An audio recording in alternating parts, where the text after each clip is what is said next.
Buenas noches, docente. Nosotros somos el grupo K de Medicina Legal y vamos a empezar con nuestra exposición. Solo somos 6 los que pudimos conectarnos. Yo voy a explicar mi parte, que me tocó en la evolución de la medicina legal en época de paso de ser religiosa y mágica a científica. La medicina legal pasó de tener un enfoque religioso y mágico a un científico durante el Renacimiento, especialmente entre el siglo de XV y XVI. Esto ocurrió porque en esa época comenzó a desarrollarse el pensamiento racional y científico. Los médicos empezaron a relacionar autopsia para entender mejor las causas de la muerte y las leyes. Empezaron a distinguir pruebas médicas en los juicios. Todo esto marcó el inicio de una medicina legal basada en la observación, la evidencia y el método científico. Una pequeña parte de lo que me tocó explicar. Ahora va a seguir el compañero Lenin. Buenas noches, compañero. Mi nombre es Lenin Campos, justiniano. Yo les voy a hablar un poco sobre el concepto de la medicina legal. Aunque no le podría elegir directamente un adecuado nombre a lo que es el concepto de la medicina legal, ya que es de forma independiente y esencial para su respectiva práctica de la medicina legal. Para hablarles un poco directamente de lo que es el concepto de la medicina legal, sería es la unión del cuerpo humano, de lo que sucede en el cuerpo humano para que el juez tome una respectiva decisión. No simplemente es decir qué tipo de lesión o qué enfermedad sufre la persona, sino que directamente es muy importante la causa para poder determinar qué tipo ya de punto determina el punto legal del proceso, ¿ya? Entonces, uno de los ejemplos importantes sería directamente sobre el tema de la muerte. El médico legal no simplemente puede determinar qué tipo, o sea, que cómo falleció la persona, sino que tiene que determinar, digamos, si fue por muerte natural, si fue por accidente, si fue por suicidio o por un asesinato.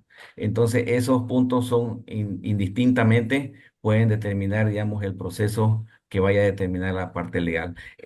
Para ir puntualizando, es legalmente el idioma que utiliza ya los hechos médicos para que los abogados y los jueces puedan entenderse y así poder obviamente determinar la causa y poder tener, digamos, una justa decisión. Ya paso a mi compañero. Gracias. Buenas noches, mi nombre es Jimena Montaño. Vamos a hablar sobre la resolución de casos de aborto en medicina legal forense. En caso de aborto, la parte de la medicina legal forense que resuelve o que resolvería el caso sería la medicina forense obstétrica. Esta rama se encarga de la investigación de la muerte fetal, la denominación de la edad gestacional y la identificación de las causas del aborto, incluyendo posibles lesiones o malformaciones fetales. En Bolivia, el aborto está regulado en el Código Penal, específicamente en los artículos 263 y 166 y la Ley 153. ¿Qué establece el artículo 263?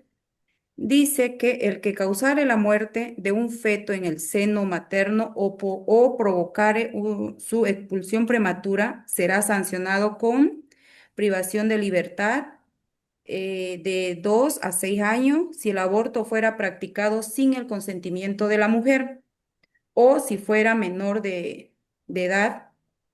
Ya. En el artículo 264.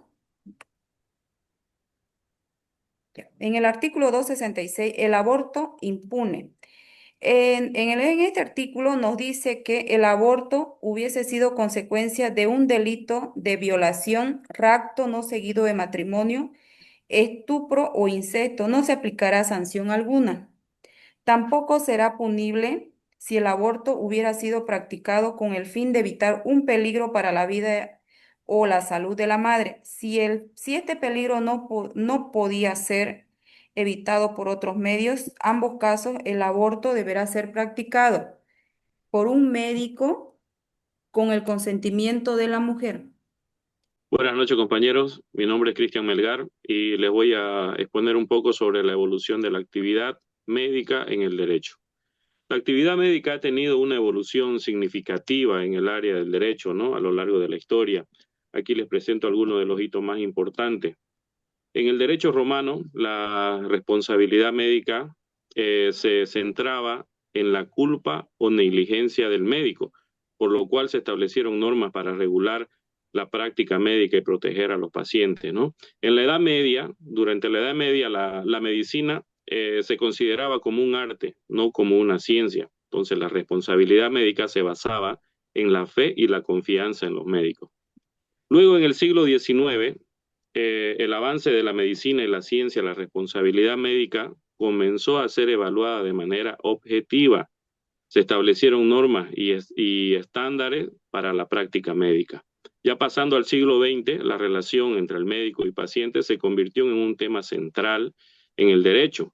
Se desarrollaron conceptos en el consentimiento de información, a la confidencialidad y a la autonomía del paciente. Entonces, en la actualidad, la actividad médica está regulada por una variedad de normas y leyes que buscan proteger los derechos de los pacientes y garantizar la calidad de la atención médica. Aquí algunos de los temas relevantes incluyen la responsabilidad médica, que es la que conlleva la responsabilidad, como dice, del médico en la evaluación para la negligencia o la culpa del médico.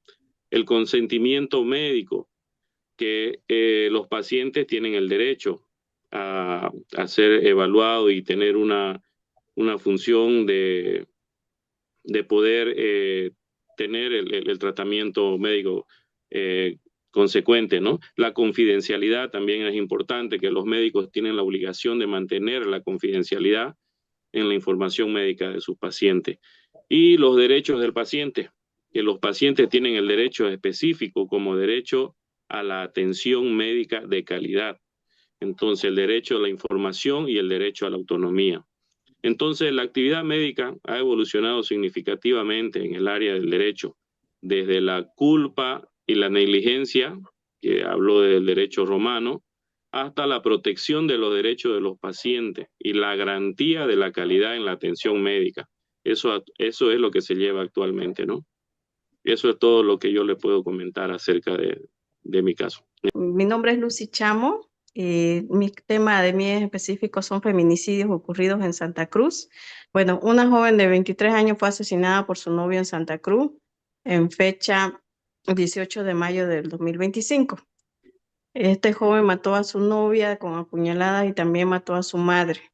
En resumen, un joven de 25 años asesinó a su novia de 23 años con un arma blanca y atacó a su madre cuando intentó intervenir.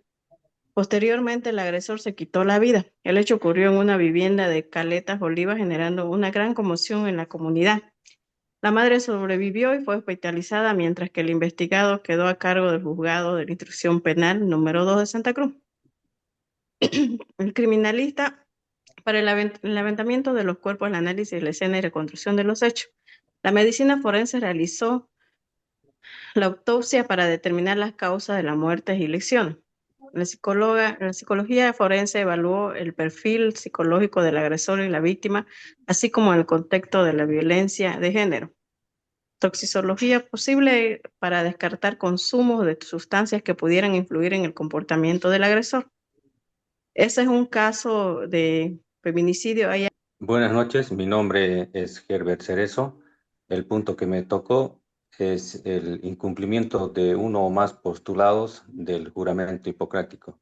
La pregunta, ¿puede generar una demanda legal en la actualidad?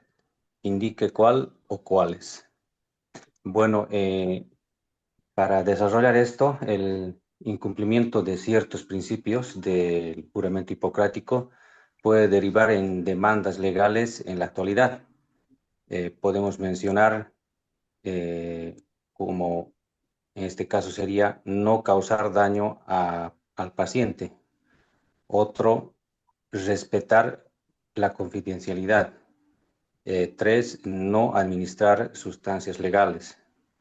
4, actuar con integridad y ética. Bueno, eso sería en resumen para poder entender lo más corto posible. Buenas noches, compañero. Mi nombre es Adrián Avillo Huanca. Hablaremos sobre el tema de las obligaciones de los médicos y como también las obligaciones de los pacientes, ¿no? Podemos decir obligaciones o deberes importantes que tiene que realizar los médicos. Por ejemplo, punto 1, ¿no? Respetar la confidencialidad, digamos. Los médicos deben mantener ese secreto profesional sobre cualquier información compartida por el paciente, incluso después de su muerte, ¿no? 2, proporcionar atención médica competente, tener ese conocimiento, esa habilidad, esas experiencias necesarias para brindar una atención de calidad, ¿no? Por parte de los médicos. 3, informar al paciente, dice, ¿no? La información relacionada de manera muy clara, comprensible, las opciones de tratamiento, los riesgos, beneficios de cada uno y permitir que el paciente tome esas decisiones informadas sobre su atención. 4, atención oportuna. En situaciones de emergencia o de urgencia es necesario poder atender rápidamente con eficiencia, ¿no? Número 5, respetar la autonomía del paciente, ¿no?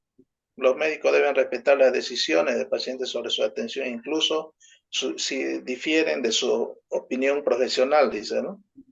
Obligaciones de los pacientes. Colaborar con el equipo de salud, informar verazmente sobre sus síntomas, antecedentes y problemas de salud, así como proporcionar la información necesaria para el tratamiento. 2, seguir las indicaciones y tratamientos prescritas. 3, informar sobre cambios en su salud, ¿no? 4, tratar con respeto al personal de salud y otros pacientes, mantener un comportamiento respetuoso, evitar perturbar a otros pacientes y a los miembros del equipo de salud, ¿no? Entonces, el 5 sería un deber o obligación también por parte de los pacientes cumplir con las obligaciones financieras, ¿no? Asegurarse de que las facturas o costos de atención médica se paguen a tiempo, dice, ¿no? Bueno, eso sería temas relacionados a obligaciones o deberes de los médicos y los pacientes, digamos.